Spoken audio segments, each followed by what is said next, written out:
محترم بزرگ اور دوستو عزیز بھائیو، الحمدللہ میں نے آپ حضرات کے سامنے سورہ زاریات کی چند آیات کریمہ تلاوت کی ہیں۔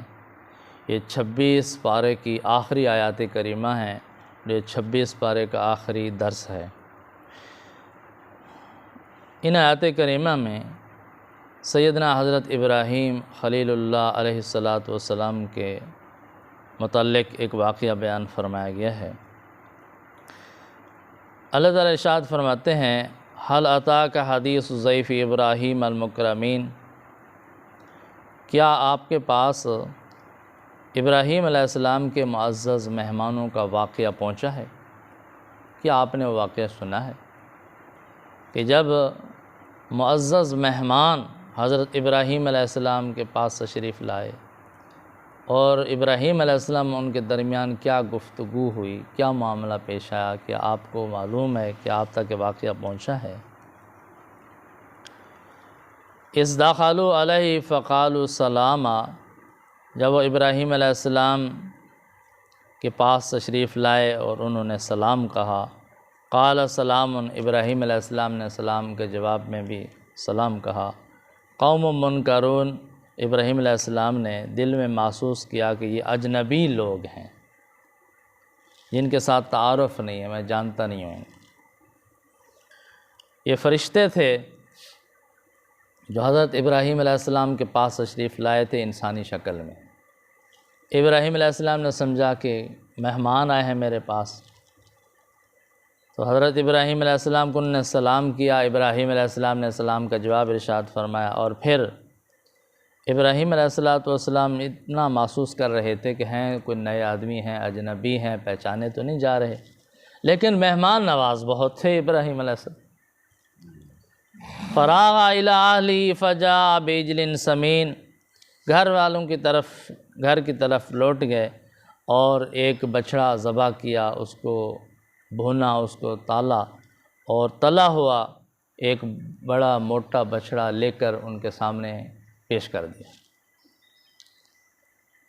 فقربہ الیہم، ان کے سامنے رکھا، ان کے قریب کیا، اور جب دیکھا کہ وہ کھانا تو نہیں کھا رہے، قال الا تاکلون، فرمانے لگے ابراہیم علیہ السلام کے کھانا نہیں کھاتے۔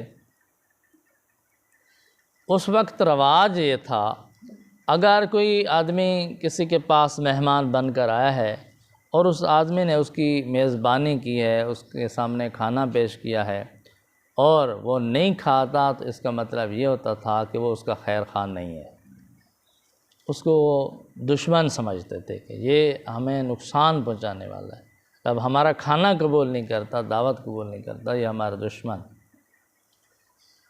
تو اسی طرح حضرت ابراہیم علیہ السلام نے محسوس کیا، دل میں ڈر محسوس، فَأَوْجَسَ مِنْهُمْ خِیفَةً، خوف محسوس کیا، پتہ نہیں کیا مسئلہ ہے، کھانا نہیں کھاتے۔ جب ابراہیم علیہ السلام نے پوچھا تم کھانا کیوں نہیں کھاتے، قالوا لا تخف، انہوں نے جواب دیا کہ آپ خوف نہ کریں، ڈرے نہیں، آپ غم نہ کریں۔ فَبَشَّرُوهُ بِغُلَامٍ عَلِيمٍ، اور انہوں نے حضرت ابراہیم علیہ السلام کو ایک بیٹے کی خوشخبری سنائی جو بہت بڑا عالم ہوگا۔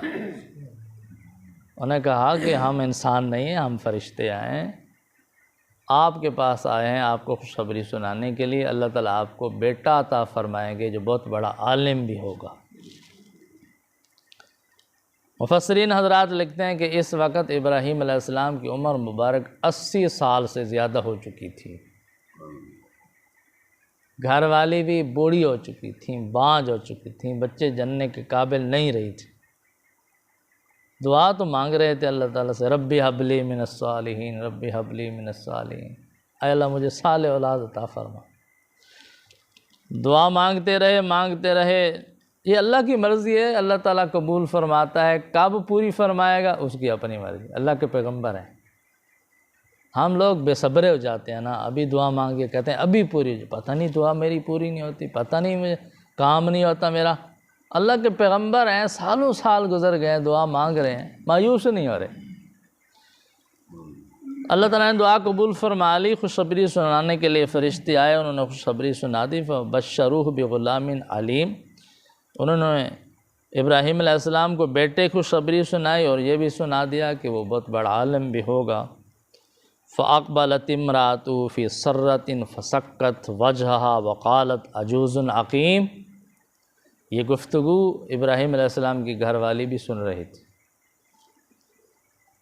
تو ابراہیم علیہ السلام کی گھر والی آئیں اور زوردار آواز سے بولیں اور اپنے ماتھے پر انہوں نے ہاتھ مار کر کہا، وقالت عجوز عقیم، ایک تو میں بوڑھی ہوں، دوسری ایک عورت بوڑھی ہو اور عقیم بھی ہو، بانجھ بھی ہو، اس کو خوشخبری سنانے آئے ہو کہ لڑکا پیدا ہوگا، بیٹا پیدا ہوگا۔ قالوا کذالک قال ربک، فرشتوں نے جواب دیا، ہاں اسی طرح اللہ کا حکم ہے، یہ آپ کے پروردگار نے اسی طرح کرنا ہے، حکم ہے اللہ تعالیٰ کا۔ دوسرے مقام پر آیا کہ انہوں نے پوچھا کہ اولاد تو ہوگی کیسے ہوگی؟ بانجھ ہے ابراہیم علیہ السلام کی گھر والی، بوڑھی ہو چکی ہیں، یہ نوجوان ہوں گے، بعد میں اولاد ہوگی، اسی عمر میں ہوگی۔ تو انہوں نے فرمایا کہ ہاں اسی حال میں اولاد ہوگی، اسی عمر میں ہوگی، آپ کے رب کا حکم اسی طرح ہے۔ انہ الحکیم العلیم، اس لیے کہ وہ اللہ حکمت کا بھی مالک ہے اور علم کا بھی مالک ہے، اس کا ہر کام حکمت کے مطابق ہے، علم کے مطابق، سارے علوم اس کے پاس، ساری حکمتیں اس کے پاس۔ پھر اگلی آیت کریمہ میں اس واقعے کا اگلا حصہ بیان ہو رہا ہے۔ تو بہرحال یہ فرشتے تھے جو حضرت لوط علیہ السلام کی قوم کی طرف جا رہے تھے، اس قوم پر عذاب نازل کرنے کے لیے۔ تو حکم یہی تھا، راستے میں حضرت ابراہیم علیہ السلام کے پاس تشریف لائے، ان کو بیٹے خوشخبری سنائی، ان کے ساتھ دعا سلام کیا۔ پھر ابراہیم علیہ السلام نے ان سے پوچھا کہ آپ کہاں جا رہے ہیں؟ تو پھر انہوں نے بتایا کہ ہم تو نافرمان قوم کی طرف جا رہے ہیں۔ پھر اگلا واقعہ اگلی آیت کریمہ میں ہے۔ تو بہرحال انشاءاللہ آئندہ درس میں بیان کیا جائے گا۔ یہ